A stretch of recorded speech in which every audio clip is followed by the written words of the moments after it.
Good afternoon. Today we are very fortunate to have Mr. Gabriel Latife with us to give a talk on does Tibet belongs to World Heritage. Before we start this talk, I will give you a brief introduction about Mr. Gabriel.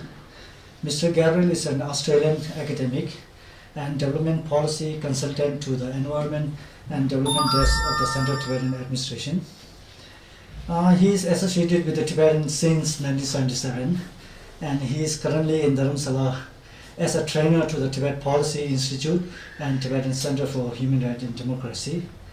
Mr. Gabriel is based in Australia and run a website known as rukor.org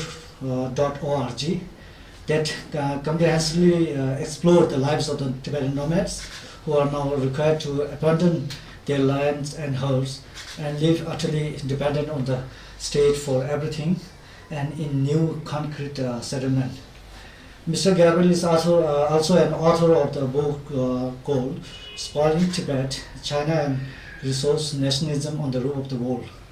So I welcome Mr. Gabriel and request you to take the... Yeah, thank you. This is Tashi Phuntsho, the director of the Tibet Museum. So everything you see here is his inspiration. But before we start, I should emphasize, as Tashi Phuntsho said, despite the suit and tie, I'm not an old-fashioned conservator of monuments or historic buildings. I belong in the outdoors with the Tibetans, and we're going to talk mostly about remote parts of Tibet which have actually been declared or are about to be declared by UNESCO to be World Heritage. And I say that right from the outset in case you're expecting a talk about historic buildings, because we're not really so much going to do that. I want also to take you on a journey, both in time and space, in space around Tibet, because we're going to be looking at some quite remote locations in Tibet that even if you're an experienced traveller, you may or may not have come across, but which have been declared World Heritage, or China is right now in the process of nominating to become World Heritage. Also a journey through time.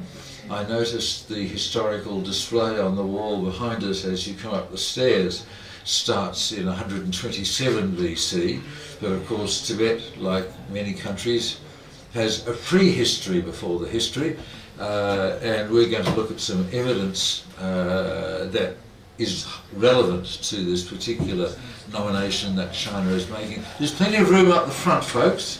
Plenty of room right up the front. Do come right in. China's current nomination of a new area to be World Heritage, and there's a very big question mark over that as to what role the Tibetans play in this quite remote alpine desert area of Tibet today, which is why historic and prehistoric evidence is actually relevant. Speaking of questions, you may have a question about my slightly odd appearance. Even though my face is pouring with tears, it's simply the physiological result of an operation that was now several months ago, and I assure you that although my appearance might look a bit dramatic, it's actually sort of not as dramatic as it looks. I'm not overcome with emotion. I'm not in great pain, as a lot of my Tibetan friends sort of wonder. It's just a normal physiological reaction. Now, questions. Let's turn these questions around. Does Tibet belong in UNESCO World Heritage? But equally, does UNESCO belong in Tibet? And the reason why I raised that question from the outset is that we could ask whether the protection that UNESCO promises when it establishes a World Heritage property, as they call them, whether it's a natural property or a cultural property, whether it's a building or a monument, such as the Potala and the Jokang, conventionally in English called the Cathedral of Lhasa, the most sacred temple, or equally the intangible heritage, which is increasingly an important category, which covers things like dances and music and crafts. But we're going to focus today more on the natural heritage. These are the two major categories that UNESCO uses in deciding that a particular property will be on their list of World Heritage. So a very, very quick whip around. We're going to look at 4 areas, but the first ones rather briefly, and the last 2 in a bit more detail, simply because they're the most recent, and in fact the very last one is not yet World Heritage. So we are right now in the middle of the discussion as to whether it is in fact suitable and helpful. And that's the bottom line. That is the main question. Does it help Tibetan culture, Tibetan civilization, ongoing Tibetan identity for areas, properties to be declared World Heritage? Well, everybody knows that over 20 years ago now, UNESCO declared at China's request the Potala, the Dalai Lama's palace, the seat of all power in central Tibet, both sacred and secular, to be World Heritage. But if you've visited it, you will know that it's not only empty of the Dalai Lama, but empty of any sense of the power and the magnificence, the splendour, the magnetic attraction, the sacred and secular power combined, that once made it such a vibrant place. And these days it's no longer sufficient to build museums that are just shells and that have no real presence. But I do want to move on. We only have a certain amount of time. So already this is our second example.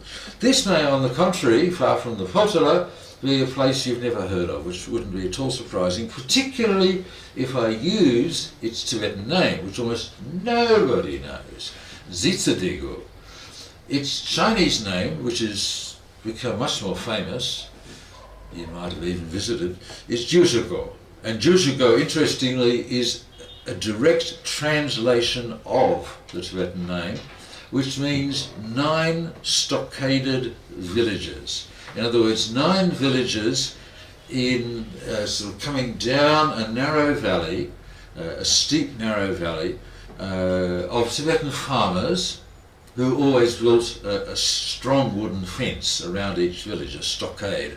So Jushigo is exactly the same. Now you'll see in a moment images of what a beautiful land this is and why UNESCO was persuaded to declare it World Heritage. But the big question is, what has happened to the Tibetan farmers in this beautiful location? Maybe we'll come back to the map. You can see, even though the lights are on, hopefully, that, and this is reflections in a pool, and maybe even better, you can see why China chose this. Sort of crystalline travertine pools as World Heritage. It's very special. It's really on the edge of the Tibetan Plateau, and that's the other reason why it was declared, because it is actually quite readily accessible from major Chinese cities. Down the bottom you can see is the lowlands of Sichuan, and in fact it's basically directly north from a huge Chinese city, Chengdu. If you were to pick up, say, the Lonely Planet travel guide to Tibet or to southwest China 20 years ago, you would have found that they knew about this place, but hardly any other travellers did. And in those days it took a pretty hardy traveller to get there, 8 hours on a local bus through winding roads, if the bus didn't fall off the side of the road. These days it attracts millions, literally millions of visitors. This beautiful area is now totally surrounded by luxury resorts, millionaires' villas, helicopter landing pads, airports, and China is even now building a high-speed railway. Jiuzhaigou is just up there in the middle of the picture, and this is the route of a rail line that is under construction right now.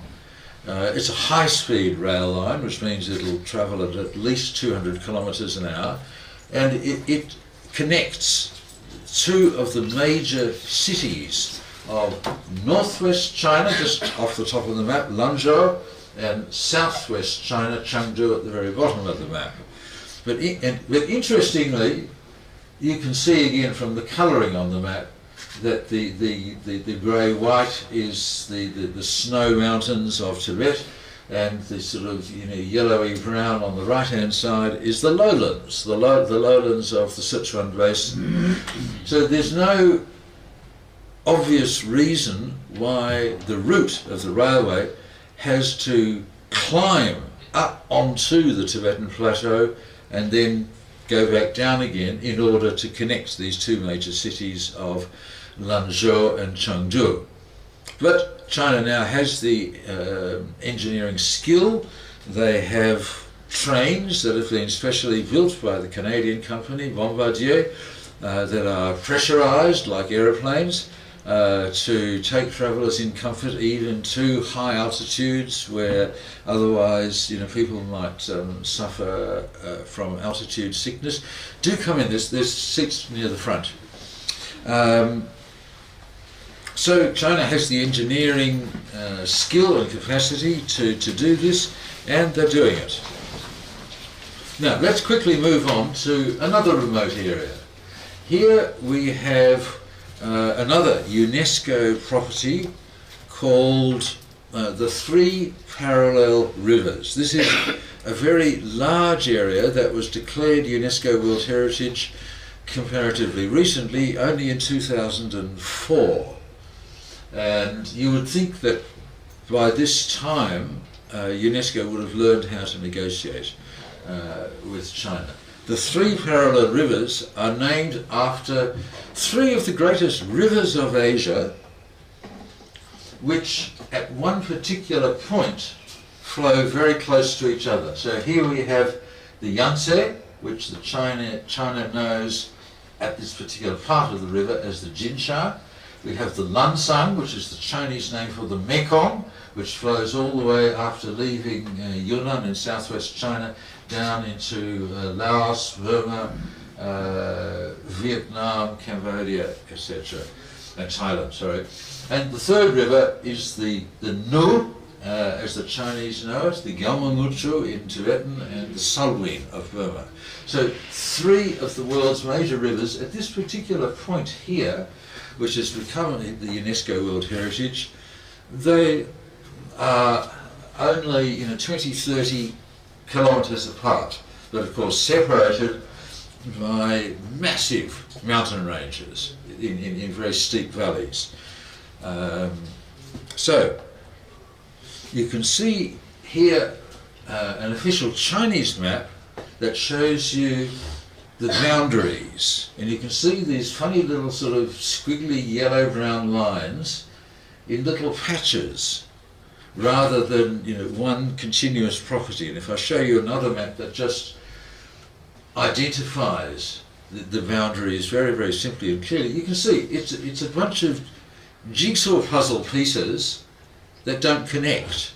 Now, how is it possible that UNESCO was persuaded to allow China to draw the boundaries in such a way that we've got a bunch of unconnected jigsaw pieces? And more importantly, why did China propose such boundaries? Well, even though this entire area is called the Three Parallel Rivers World Heritage Area, the reason why the jigsaw pieces don't connect is that the rivers are not included. The rivers run between the jigsaw pieces.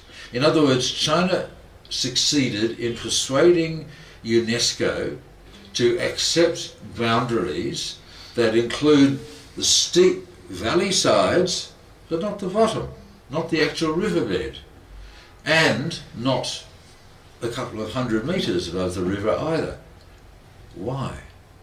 Because China wanted to be able to build hydro dams right in the middle of a World Heritage Area, and they're not doing it. And UNESCO is terribly upset, and if you can be bothered to look at all of the official UNESCO documentation on their website, and their panic attack at China not only turning three parallel rivers like the Potala, like Jiuzhaigou into massive tourist attractions that attract millions of people every year, really sort of overwhelming such properties. But at the same time, from China's point of view, mass tourism, World Heritage as the world giving it seal of approval, creating a new brand, and I think it's probably appropriate to use sort of marketing language to describe, from China's point of view, this is literally putting a remote area that people hadn't really much heard of on the map, and therefore having lots of visitors. But from China's viewpoint, especially given that the negotiation between the Chinese government and UNESCO was entirely conducted on the Chinese side by the Ministry of Commerce, not an environmental protection agency or a nature conservation agency, let alone an ethnic affairs agency, given that this is still part of the Tibetan Plateau. And from the Ministry of Commerce's point of view, they want an economy. So if they can take beautiful valleys of, you can see how steep some of these valleys are, and have mass tourism and hydro dams, and generate so much electricity from a whole series of hydro dams on all of the three major rivers, then they will also get a further dividend or payoff, which is to be able to export electricity. You can see from this map, which is published by the Woodrow Wilson Institute in Washington, how many dams are currently either built, under construction, or are planned. And I should add that today's session will be online, courtesy of the Tibet Museum, and all of the graphics here, if they're not entirely clear here, will be available too. So if you can't see them clearly enough now, you will be able to later. China's intention, stated very explicitly, in fact it's got a grand name, of the West to East Electricity Transfer, or in fact the full name is West to East Ultra High Voltage Direct Current Electricity Transfer. So in other words, electricity generated in all of this cascade of hydro dams in Tibet will ultimately be transmitted right across China to the east coast of China, to the world's factory, to where so many of our ordinary household goods that we consume worldwide come from. In other words, to Shanghai and to Guangzhou, just near Hong Kong.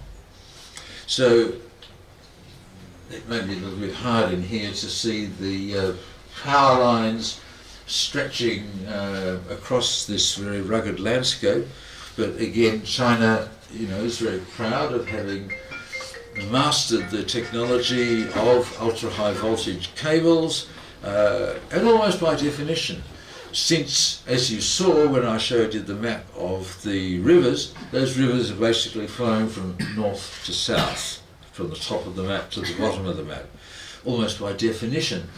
West to east power transmission is going in the opposite direction. It's cutting straight across. It's going from Tibet across to eastern China. So again, almost by definition, the cables go against the lie of the land. So they must traverse a World Heritage Area. And again, UNESCO is terribly upset about it, and quite frankly, you can see that this is again an official Chinese map, showing the exact routes of all of the transmission lines that are either, some of which are already constructed in advance of most of the hydro dams coming online, and most of them are yet to be constructed but have been announced in the current 5-year plan that China announced earlier this year, which runs until the year 2020. So this is a project that's underway, we could say. There's just another more stylistic representation of, you can see that the source of the electricity reaches deep into the Tibetan Plateau, and the whole idea is to transmit it right across China. And yet again, just another official Chinese map, you know, in case anybody is slightly gobsmacked or incredulous that you know, such an enormous project to make Tibet pay a dividend, because we could argue that China has poured money into Tibet and seldom gotten much of a financial return out of it. This could be the big return. Ironically, the whole origin of this project goes back some years to when Shanghai, Guangzhou, the industrial hubs, the world's factory, were really struggling to get enough electricity. No matter how fast China built coal-fired power stations, burning coal, dug up in northern China, in Inner Mongolia, and sent by rail to southern China where the demand was, no matter how fast they built coal-fired power stations and built power stations in Inner Mongolia to transmit and generate electricity in Inner Mongolia and transmit the electricity to the cities of the south. They had two strategies, but still China's industry was growing so fast, and as you probably know, China consumes more coal today than the rest of the world put together, and that's not going to change soon either. So hydropower from Tibet represents a third strategy, as well as building coal-fired power stations in Inner Mongolia and transmitting the electricity to Shanghai and Guangzhou, and transporting the coal to Shanghai and Guangzhou and burning it there. The third source is to be hydropower. However, China is changing dramatically, the world is changing, the demand for commodities is changing, everything's slowing down. There are strong indications that by the time all of these hydropower dams and electricity grids are built, that China will actually not be as energy intensive as it is now. That's their whole idea, and they actually won't need the electricity. So there's a possibility that if the Tibetans can hold out in some way for a few years, this whole grand scheme might just quietly disappear as something that, you know, was a good idea at the time, but no longer needed. At least that's something that, you know, my Tibetan friends, who are ever hopeful, because Tibetans are always optimistic, can hope for. However, hydropower is a huge industry in China, and there are huge bureaucracies and state-owned corporations that depend on it. The quarterly Yunnan Water Power Journal may not be your favourite bedtime reading, but it has its followers.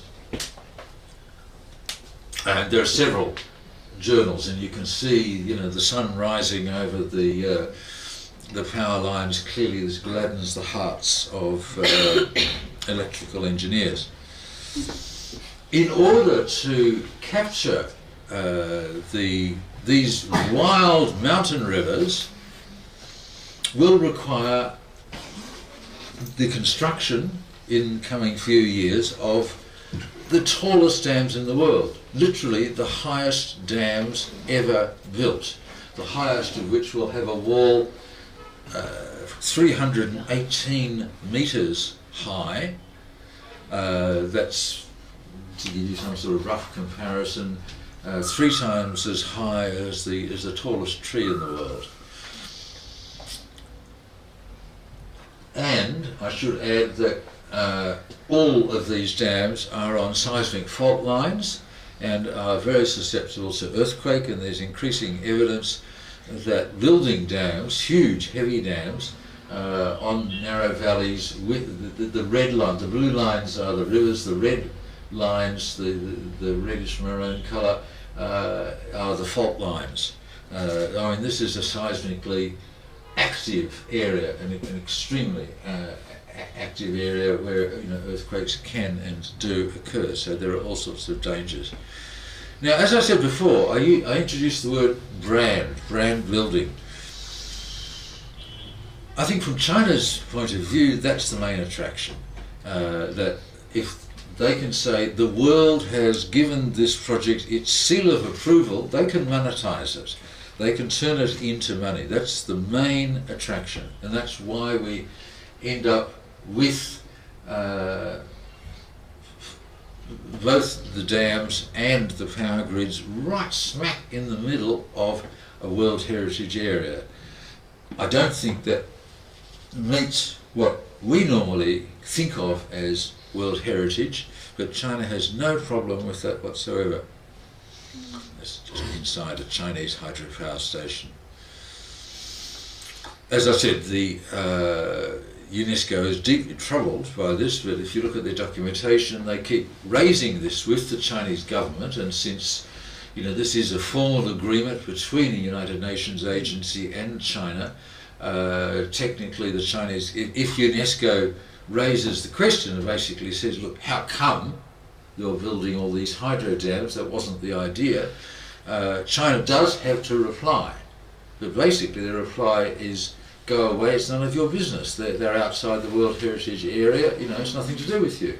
It's put in slightly more polite diplomatic language, but that's basically what's going on, and it's all on the UNESCO website. Now, one other factor in this area is that just immediately above this three parallel rivers is one of the most sacred mountains and pilgrimage circuits in the whole of Tibet, Kawa Kapo. If you ever do travel in eastern Tibet, all of the Tibetans you meet will urge you to do the Kawa Kapo pilgrimage to purify the mind. They all believe it's most incredibly powerful. And because this mountain, Kawa Kapo, is sacred, Tibetans regard it not just as a lump of rock, but something that has the power to purify the mind. In other words, in terms of UNESCO's categories of properties being either natural or cultural, it's in fact both. And UNESCO does have a process for declaring certain landscapes to be of both natural and cultural significance. And interestingly, China has probably been one of the most active countries in the world in proposing to UNESCO successfully that certain mountains which are sacred to Chinese Buddhism, such as Mount Wutai-shan, Mount Huangshan, Ermei-shan and Wuyi-shan, they are all now UNESCO World Heritage, natural and cultural sites. So how come, even though you can see the intensity of devotion in the eyes of this pilgrim as he prays to Kawa Kapo, to this mountain, to the gods of the mountain who he knows can completely absolve him of all the mistakes he's ever made in his life, purify his karma, purify his mind, make a fresh start in life. How come it never occurred to UNESCO that this area, just as much as the mountains sacred to Chinese Buddhism, should be declared? And again, here we see, it's down the bottom unfortunately, so you may not all see it, but here are Tibetan pilgrims prostrating themselves to Kawa Kapo, again as an act of, not of subjugation, but of purification. This is also, by the way, an area of other ethnicities as well, the Nu and the Lisu, who are neighbours of the Tibetans and have strong cultural connections with them too. So there are several ethnic identities at risk here. However, we must move on.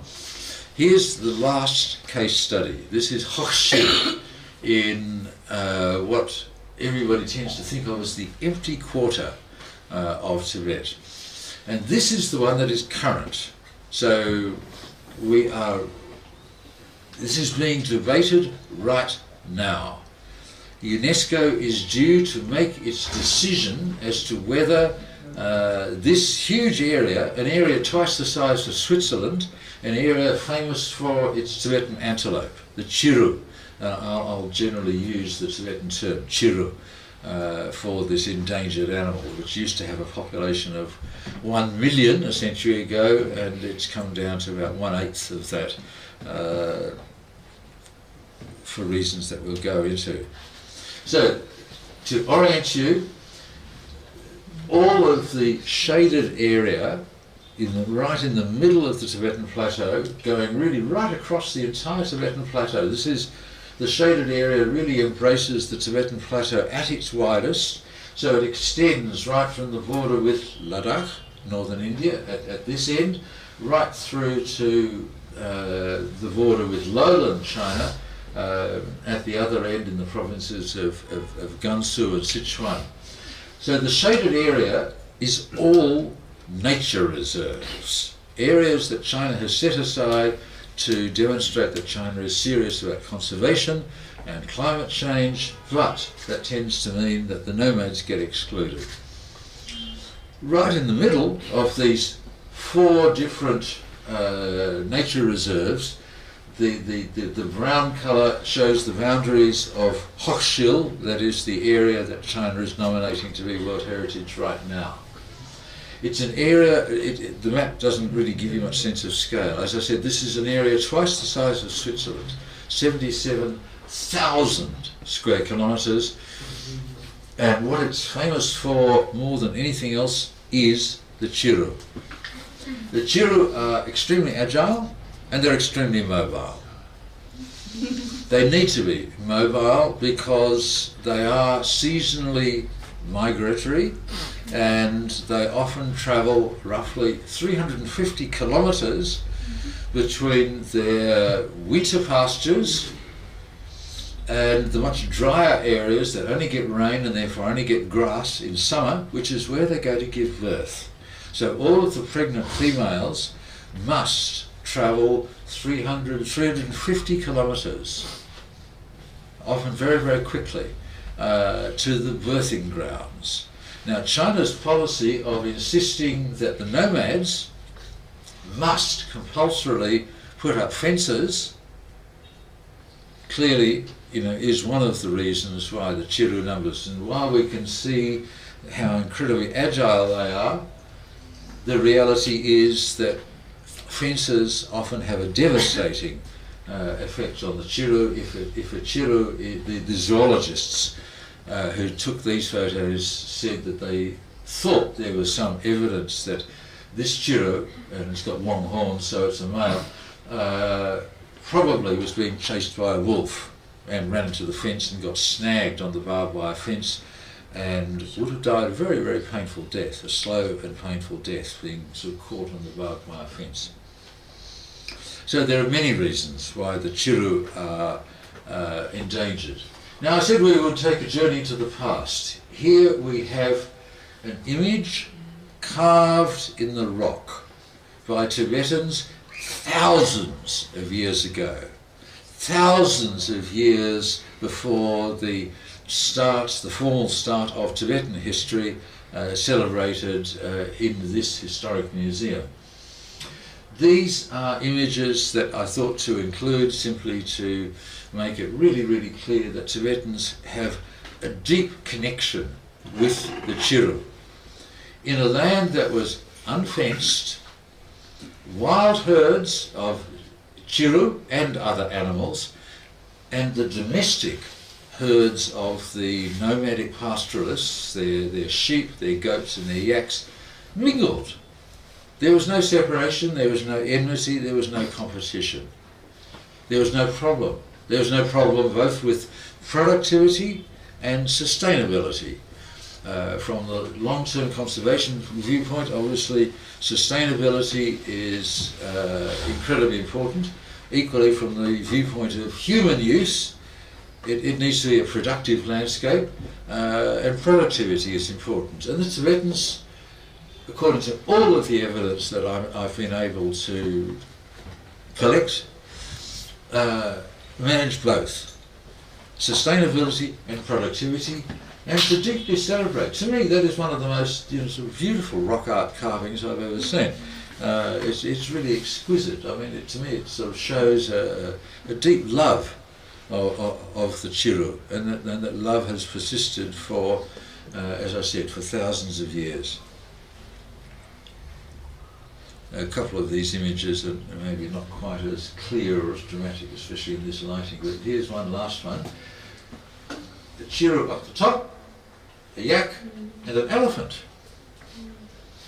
Again, the Asian elephant has disappeared from Tibet, within the history of human occupation. This is not just a fantasy or something that, a myth that somebody heard. I think that was carved by somebody who knew from first-hand experience what elephants look like, even though that's in Ladakh, in the part of the high plains of Upper Tibet that's politically these days in India. Now, not only did Tibetans historically deeply care for the Chiru, but also in recent times. This is a movie made in 2004 by quite a famous Chinese director, Lu Chuan, who's got a new movie set in Tibet just coming out through Disney in a few months' time, actually.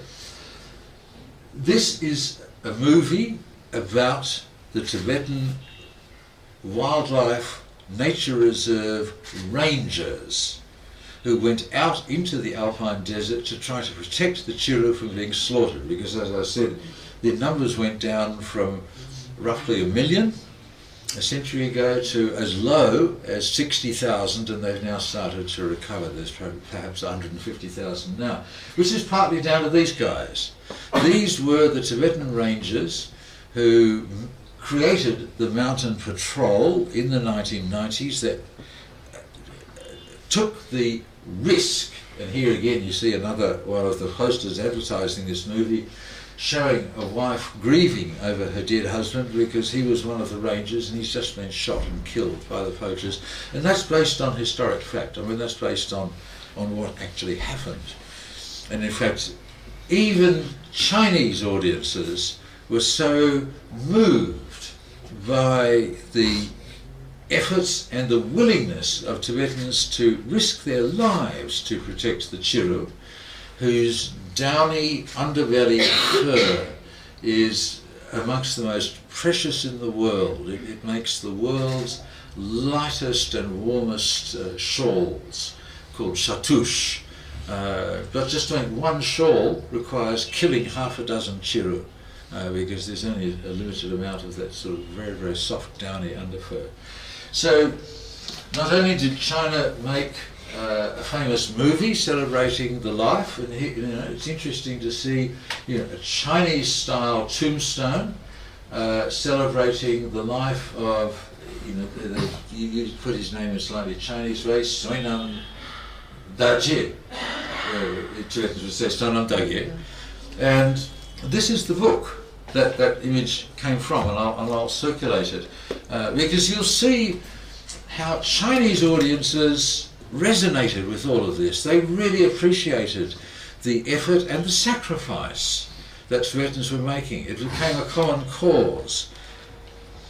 There were, far away in the other end of China, in Tianjin, a port city, the port city below Beijing, on television, they had a fundraising event to try and raise money so that these Tibetan patrol rangers could buy a new jeep so they could keep on going out into the dry lands and catch the poachers. So these are Chinese dance drama artists doing their own version of the life and endangerment of the Chiru. There was common cause between Chinese and Tibetans, and all of that has now gone because China is now insisting that this area become exclusively under the control of the Chinese government, and above that UNESCO, and no longer will there be any sort of popular input or Tibetan patrols.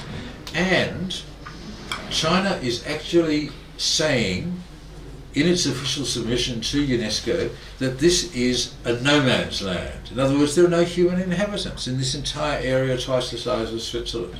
So there's nobody to be consulted. There's no question of human rights. There's no question of co-management or free, prior and informed consent or any other aspect of human rights.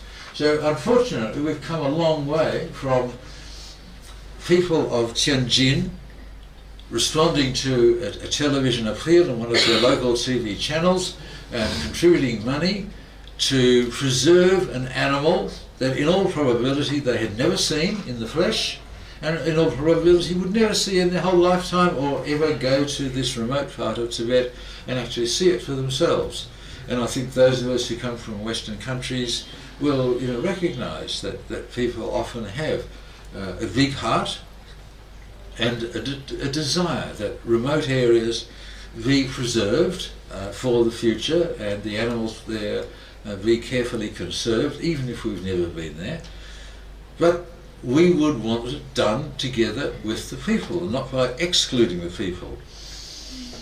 As Tashi Phuntshola said in introducing me, I'm an Australian.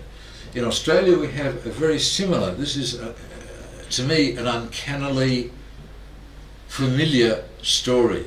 When the first European settlers arrived in Australia, they declared Australia terra nullius, which is Latin for an empty land, a land without people. So the Aboriginal people were just regarded as fauna, with no different status, say, to the kangaroos.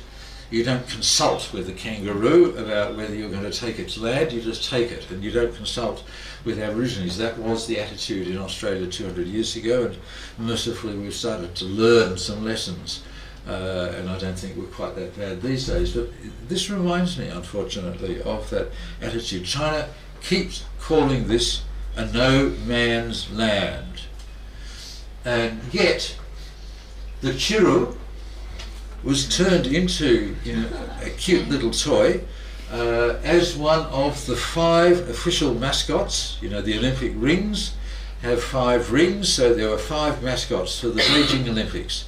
When the Olympics were staged in Beijing in 2008, there were 5 cute little baby animal mascots, one of which is a Chiru. And again, this is an official description from a Chinese government display, explaining the Chiru is fast and agile, can swiftly cover great stretches of land, all of which is true. A symbol of the vastness of China's landscape, the antelope carries the blessing of health, strength of body, comes from harmony with nature, etc., etc., etc. It's all totally positive.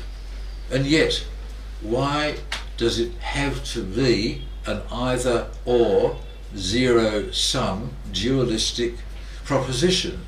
That either you protect the Chiru solely by the state and above it UNESCO, or by the people. Well, what China hopes to get out of this, of course, is again tourism, just as we saw with the 3 parallel rivers and with Jiuzhaigou and with the Potala. That's the big payoff. Running right through this proposed Hochschild UNESCO World Heritage Area is the railway that connects to Lhasa, the one and only rail line to Lhasa. It goes for 250 kilometres straight through the middle of this nature reserve. China has already built 4 railway stations along that 250 kilometre stretch, and the train of course hardly ever stops because there's nothing to see. But the future is safari tourism. Everybody's heard of going to Kenya or South Africa for a wildlife safari. Well, this will be China's wildlife safari destination, and already there are the beginnings of such tours. This is my last slide. Is there an alternative? Well, interestingly, there is a positive and constructive alternative, and that is a very simple concept called sacred lands, or more commonly, sacred natural sites.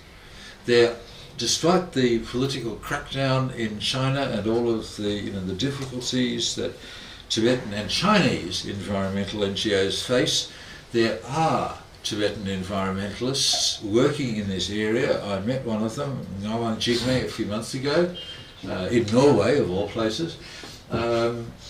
And he is campaigning in a very intelligent, lucid, coherent and persuasive way for this area not to be declared a site under total state protection and with UNESCO above it, which removes the people and removes local initiative.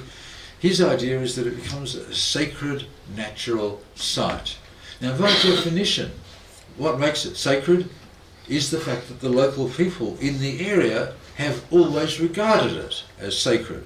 So by definition, a sacred natural site is a site that is under community control. And because conservationists worldwide and all of the conservation bureaucracies of the various United Nations treaties that aim to protect the environment all recognise that if you have an indigenous community in the area who regard this particular area of great biodiversity or great natural value as sacred, they are the best guardians, they are the best stewards, they are the best protectors. Rather than establishing some complex government bureaucracy in order to protect it, just empower the local community to look after it. Now, Ngawang Jigme and his environmental NGO in this quite specific area is campaigning to have this area declared a sacred natural site rather than a UNESCO World Heritage Area.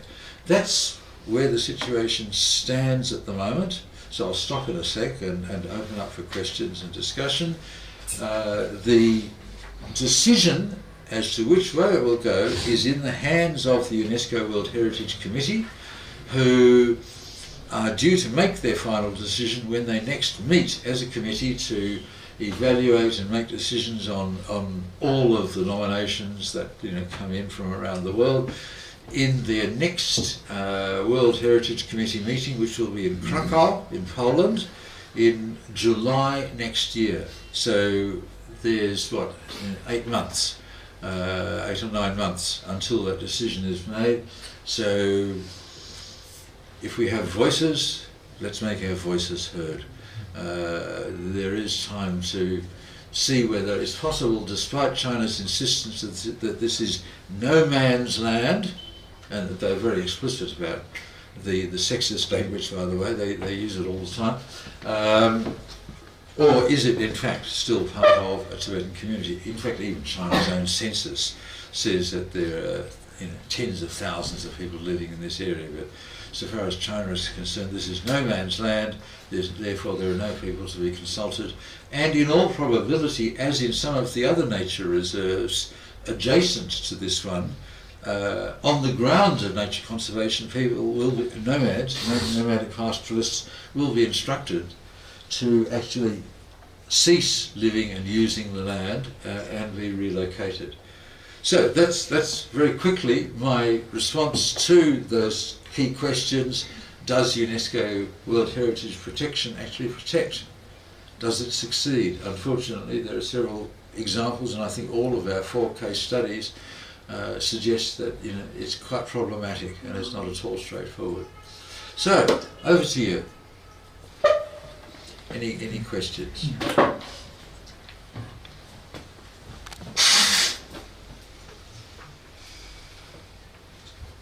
Yes, you mentioned that there'll be less and less need for energy in China. Yes. Could you elaborate on that a bit more? Well, China says it is taking the path of green energy.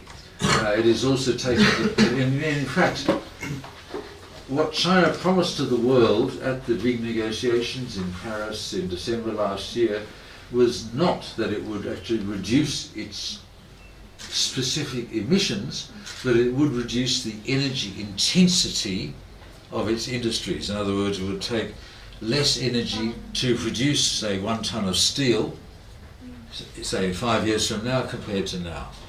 So, which after all is just a matter of efficiency. It's also good for profitability if you can somehow, tinker with the technologies so that, instead of having to burn 10 tons of coal to produce 1 ton of steel, you only burn 9 tons of coal. So it's good for the environment, it's good for profitability at the same time. But that's basically all China has promised. And they have promised to invest massively in green technologies, in renewable energy.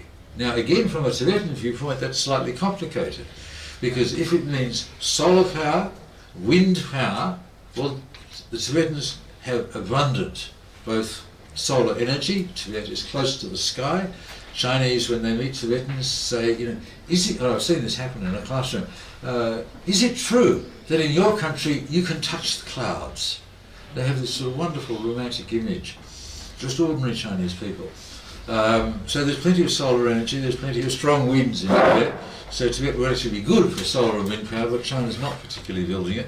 But of course the other form of renewable energy that China is investing in, and especially in Tibet, is hydro. And as we saw, that's deeply problematic. So China's promises as to what it's going to do in terms of how much its energy consumption impacts on the world, is a complex story, and it's not, we would like to believe that, well, it's all good, but it's more complicated than that. Yes, please. I'm seriously very worried about China itself, and what we're talking about is things on the surface that makes everything look wonderful, but underneath it's absolutely diabolical. Well, I think a lot of Chinese people would agree with you on that. The good side of it is that pollution in China, pollution of the water, pollution of the air, has reached such a point that the environment movement in China, especially in the big cities of China, is now so strong that the government has to respond, and environmental legislation is now starting to be enforced in a way which we've never seen before. There's a long, long way to go. And from a Tibetan viewpoint, unfortunately, while China's laws are now starting to have some real teeth and real enforcement, in the big cities in the east coast of China, where people refuse to accept. If a big industrialist says, I'm going to put a chemical plant in the middle of your suburb, people will rise up and say, no way, just as they would in a Western country. But in Tibet, it's not possible for people, no matter how deeply they care for the environment. And I hope if I've persuaded you of one thing, it is that Tibetans care very, very deeply about the Chiru, about nature generally, and that they've even been willing to die for it, and yet that's now all being erased, and the memory of it is being erased. And Tibetans have no opportunity to set up their own environmental NGOs. So enforcing China's own environmental laws in Tibet, Tibetans are almost helpless. There have been environmental protests in Tibet which have been very skillful. I mean, when Tibetans wish to protest, let's say, against a mine in a remote area, they go to extraordinary lengths to try to persuade the local Chinese authorities that, we are not separatists, we are not trying to break China apart. They will put up, huge archways and banners with photos of China's leader Xi Jinping and quotes from Xi Jinping where he has talked about the environment in a very positive way. And still, they get tear-gassed and clubbed and arrested and tortured and treated as though they are criminal and though they are a threat to the very existence of China as a unitary state. So Tibetans really struggle to protect their environment. But as I said, many Chinese would agree with you, yeah. So Yes. how much power have UNESCO to change this policy? Well, that's a very interesting question. UNESCO seems to me to behave or to believe that they are one of the weakest and poorest of United Nations agencies, and therefore they are not in a position to bargain with the countries that are putting forward proposals to nominate this area or that area, this building, that landscape as World Heritage. But from what I can see, China has made billions, not millions, billions. Thanks to the operation, I can't say the letter B very well, but I hope I'm getting across. They've made billions out of the three protected rivers, the Jiuzhaigou. My hope is that UNESCO will sort of wake up to itself and realise that just as so much of modern Western economies make their money these days, not out of manufacturing anything, because the manufacturing has all gone to countries with much cheaper labour forces, but out of brands, out of licensing, out of intellectual property. The entire British economy thrives on the brand image of Oxford and Cambridge, and we could all name dozens and dozens of things that are famous and British. Well, that's worth money to the British economy. UNESCO's seal of approval declaring this area to be World Heritage is worth a lot of money. If I was running UNESCO, I'd be, just in the interests of UNESCO's own budget, I'd be doing some pretty hard bargaining with the Chinese, saying, okay, you want our seal of approval because it's going to bring millions of tourists, both Chinese domestic tourists and international tourists. In return, we have all of these conditions, one of which obviously is to include rather than exclude the local communities, and another one is, UNESCO makes some money out of it.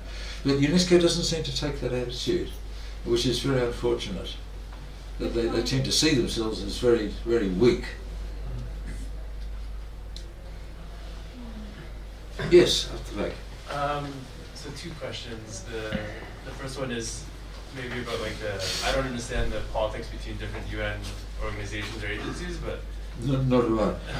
how does the UNESCO support the cultural heritage or natural heritage, while maybe other UN organizations seem to allow discriminations against it? That's one question. That's a very good question, And yes. the second one is, when China asked for the rivers to be unprotected and then later decided to build all the dams, what were the reasons before building the dams? They were just we just want the rivers to be unprotected, we're not going to do anything with them. How did they pull that one? Well, I don't think the Chinese were necessarily told any lies or concealed their intentions. If you look at China's engineering journals, there have been plans for hydro dams for decades. They weren't active plans at the time that UNESCO gave its seal of approval, but those plans were certainly there, and it's just in recent years that China's decided to get a move on with actually building them. And again, China, is saying to UNESCO, well, you shouldn't have been surprised. This is what we do. This is who we are. Yeah. As for different United Nations bureaucracies and treaties and instruments, that again is, I think, a very good point, because there is such a thing as the United Nations Declaration on the Rights of Indigenous Peoples, all of the different human rights conventions, the Convention on Biodiversity, the International Labour Organization Convention 169 from memory, which again specifies that local communities must be in control of such areas. And above all, the Convention on Biodiversity, which has a very specific, famous Article 8J that again says that local indigenous communities are the people who are best, historically, evidently, the best at conserving local areas. So if you're serious about saying, look, there's a particular area here where biodiversity is, really special, a biodiversity hotspot, to use the terms that they use. And there's a very strong historical correlation between biodiversity hotspots, as measured by scientists, and sacred natural areas that have just locally always been regarded as out of bounds to local hunters and settlements and so on. And that's true all over the world. It's true in Tibet, but it's true in other countries too. So yes, there is a clash. There is definitely a clash between different United Nations treaties and the people who are arguing that China should not be allowed to set up in Hochschild a World Heritage Area unless the local population are included rather than excluded, are indeed pointing to those contradictions. So you make a very good point. Yeah, anybody else? Oh yes, over here. Do you know a bit more about the internal process? Like how many people are in the committee who decided, and do they need to do that anonymously, or and who are they? I mean, how do you become member of the UNESCO World Heritage Committee? I can't answer that in great detail, although I did attend immediately. The last UNESCO World Heritage Committee meeting was in Istanbul, in Turkey, in July this year, and I was there for a meeting immediately before the World Heritage Committee of an NGO that brings together not only dispossessed Tibetans and their friends like me, but people from all over the world who have problems with UNESCO World Heritage listing and the consequences it's had for their local community. And that organisation is called World Heritage Watch. So their job is to make sure that World Heritage Committee, the official body, lives up to its own rhetoric and its own treaties and its own official language, which is all good. And I got out 3 days before the coup in Turkey. There are organisations there whose job it is to monitor exactly who these people are, where they come from, what their backgrounds are, and I'd be only too happy to hand out my card to anybody who's interested and put you in touch with the World Heritage Watch people. They're based in Berlin, but they operate around the world. And I should also mention that a lot of this information will soon be on my website, www.rukor, rukor.org, which is, Rukor is a Tibetan word used by nomadic pastoralists. It means a circle of tents, which is the basic way of making decisions. It's not too big and not too small, as against the Chinese process of either having massive communes or making each individual family individually responsible for fencing their land, and we saw the consequences of fencing a land that had never been fenced, and how the chiru and other animals die as a result of that fencing. Yes? By declaring a place a World Heritage Site, what are the positive and negative implications for the locals? Well, it can be extremely positive. But in Tibetan experience, I mean, it could be designed in a way that enhances local incomes, entry into the modern economy, learning new skills, creating their own enterprises, hosting visitors, becoming tour guides. There's a long list of things that you can think of that could happen that would enable people in some quite remote area, and a lot of these very special landscapes are quite remote, so people may have very few other economic opportunities. It could work in a very constructive way. However, the Tibetan experience, for example, in Jujogo, Zitsadegu, is that the Tibetan farmers in the steep valley were told that because the area was getting overcrowded and therefore the professional conservationists were worried that the area was just getting overrun and losing all of its natural values, one of which was pandas.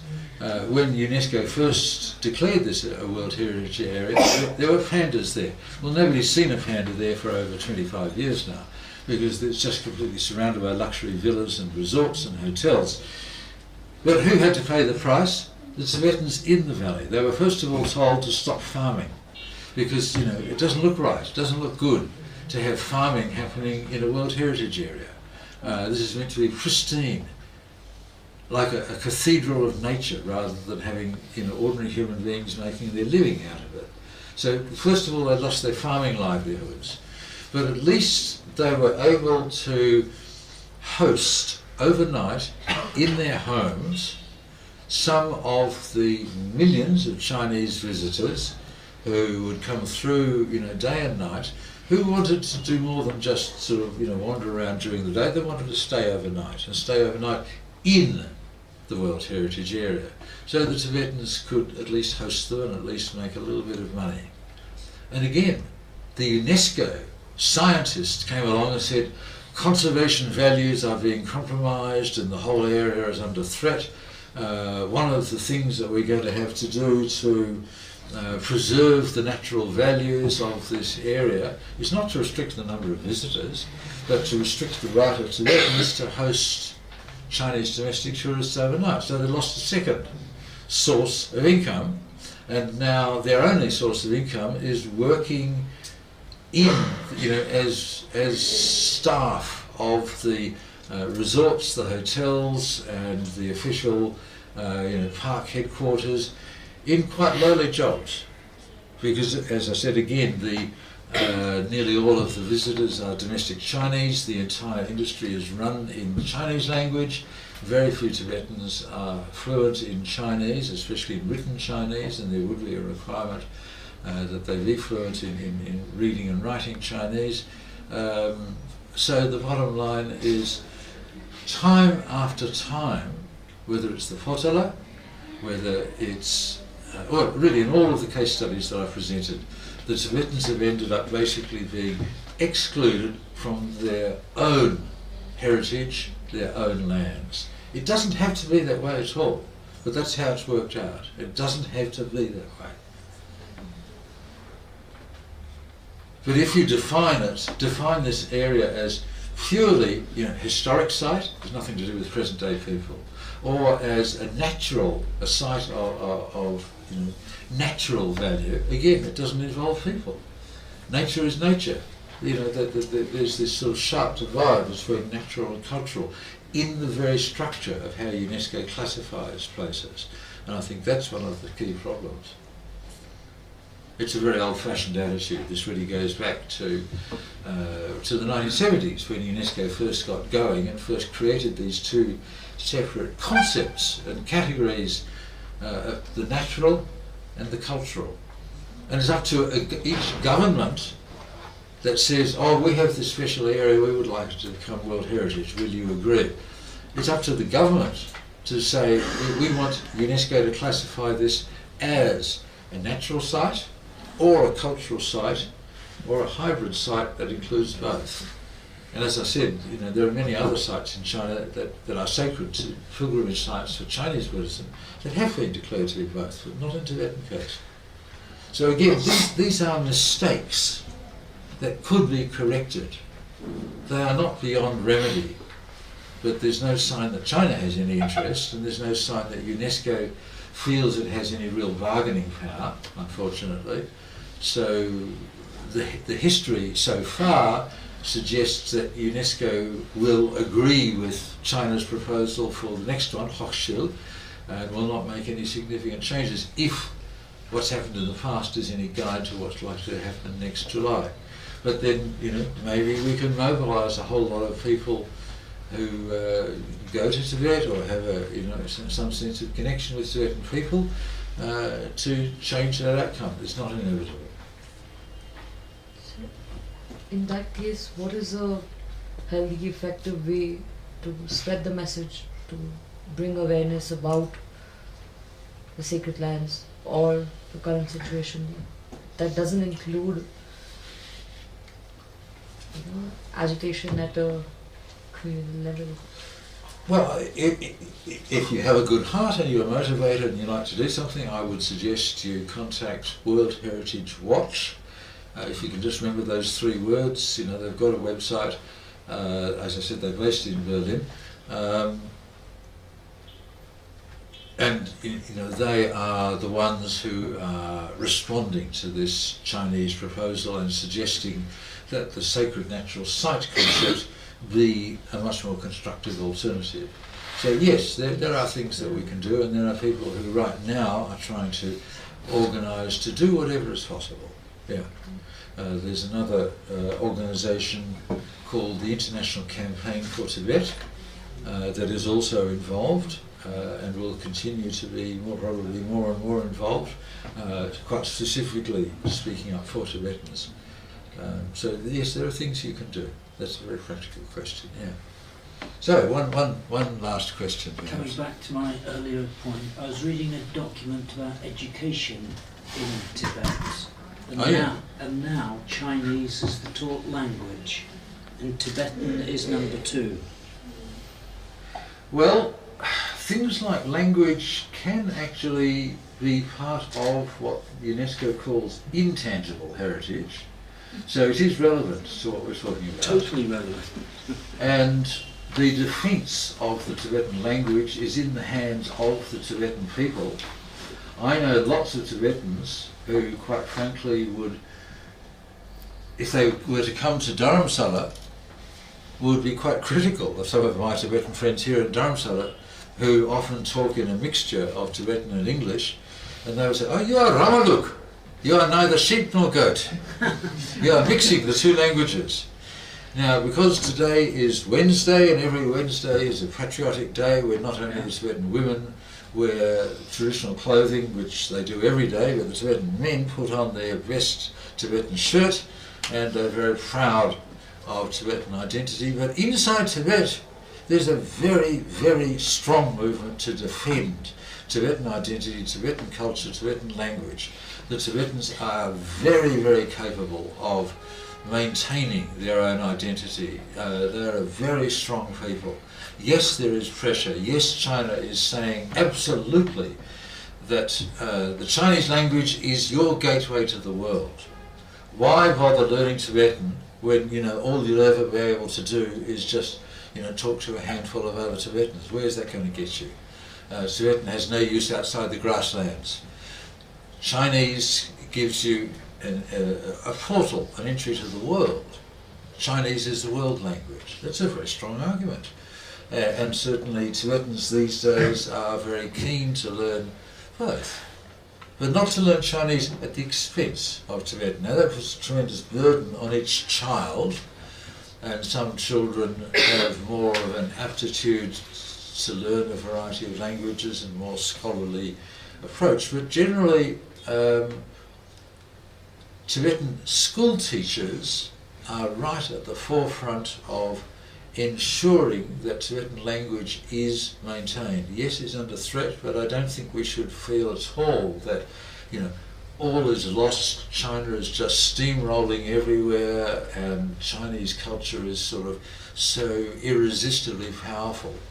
And on a very practical level, if you were just overnight to replace Tibetan language, the mother tongue, as the medium of instruction in schools, you would instantaneously make tens of thousands of Tibetan teachers in Tibet redundant, and in fact illiterate, if they're not literate in Chinese, if Chinese suddenly becomes a language, and China would somehow have to find tens of thousands of Chinese language teachers who also have the capacity to communicate with Tibetan kids, which means they would at least need some Tibetan. This can't be done overnight. I mean, even if China wanted to steamroll Tibetans, it's actually logistically a really big task. I mean, here in exile, where the Tibetan government over decades has made huge efforts to make sure that the mother tongue, Tibetan, is the medium of instruction right throughout the primary years. And a few years ago, I think, every textbook, every class, except, if you're learning English, obviously you're learning English in English. But I mean, every subject was being taught in Tibetan up to year 5. I was here when they were extending it from year 5 to year 6. And it took years because you had to translate all new textbooks, you had to invent a new syllabus in Tibetan, you had to invent new Tibetan words that don't exist for modern scientific concepts that, for which there wasn't a traditional Tibetan word. You had to train teachers. It's a huge effort. There are some things that China can do like that, like building a hydro dam, pushing a railway through, building a power grid. Changing people's minds is not so easy. The Tibetans have a great inner strength in their culture. And hopefully those outside can stand with them. Thank you. So let's leave it there. Thank you very much for your attention. That was